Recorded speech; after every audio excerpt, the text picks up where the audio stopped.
Okay, so let's have a look at this C grade example piece. Let's just select a highlighter.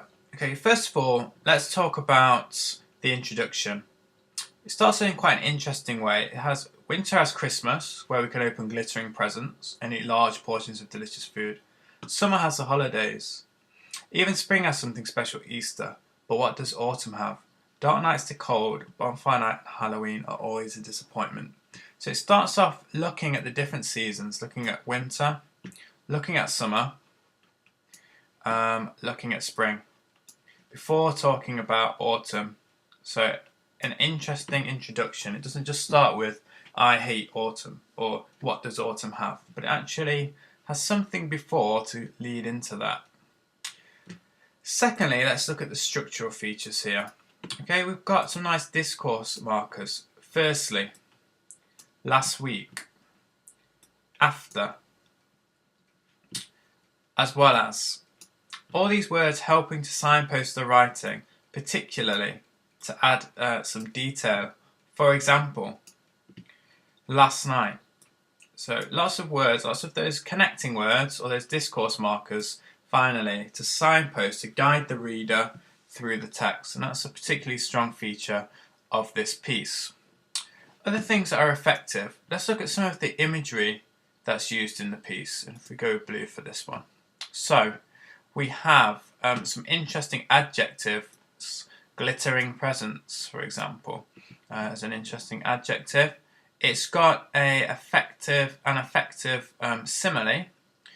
It talks about the darkness, in fact, some personification and a simile. The darkness started to creep in like a thief, creeping into a building. So trying to put some of that interesting description in to talk about the darkness, rather than just saying it was a dark night.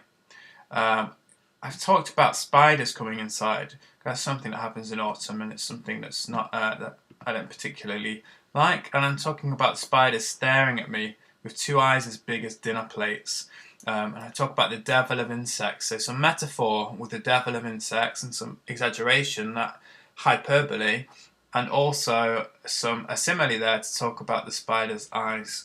So there's some features I've tried to put in terms of imagery. There could be some more interesting adjectives. I talk about dark nights and the cold, and that's a bit boring really. So it's trying to maybe get some more interesting words in. I have bathe in the sun's rays, which is more ambitious vocabulary. So it's trying to make your vocabulary as expressive and interesting as possible. Other things that we can add, if we go with this kind of dark colour here, humour. I talk about getting hit in the face by a ball because it's so dark, and I talk about you should have gone to Specsavers is only funny once.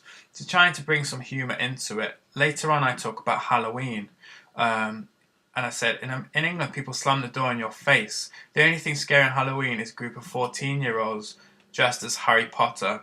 So trying to make some popular references to popular culture in there.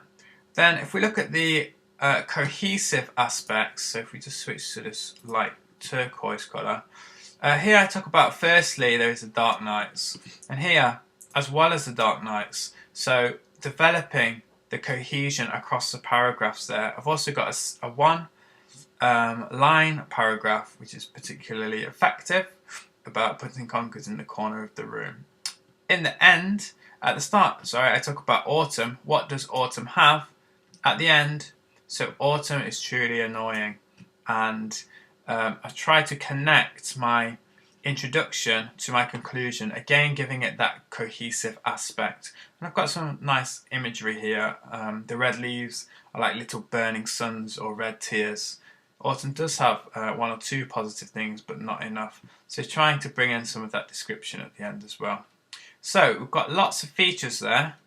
We've got the introduction, trying to make an interesting introduction. We've got some of the vocabulary and the imagery that we were trying to do, and you have to think back to that lesson where we were describing the different objects, the sand and the other objects that we had to describe. We've got cohesion, connecting paragraphs, connecting our introduction and conclusion. We've got lots of these discourse markers, these phrases to signpost the reader and to make it easier to follow the text. Remember that structure is a third of the marks, and we've got some humorous features in there that we've tried to bring in as well. References to popular culture.